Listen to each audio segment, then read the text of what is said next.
Mawali pafupi nawe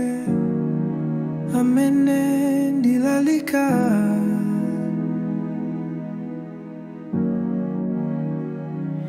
ndiwo mauopata moyo tekula halowe.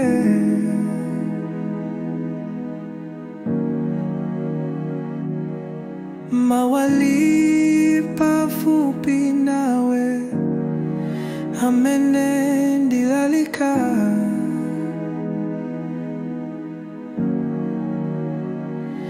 ndiwo mauopata moyo tekula halowe.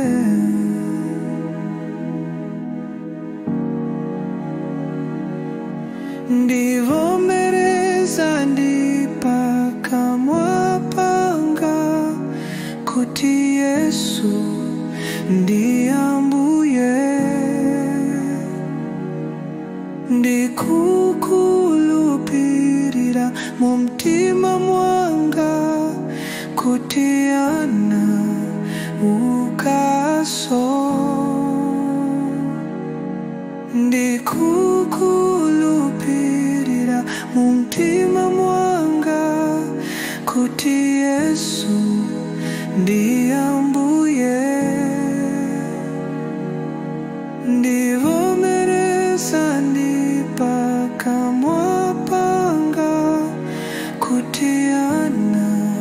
ukaso, ndi mumtima ndikulupira kuti Yesu ndiyambuye, ndipaka mwandivomereza kuti ana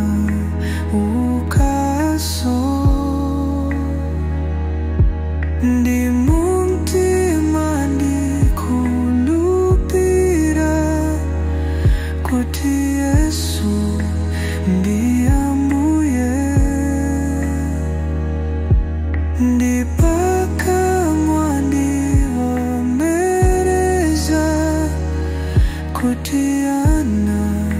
ukaso, ndivomereza ndipaka mwapanga kuti Yesu ndiyambuye,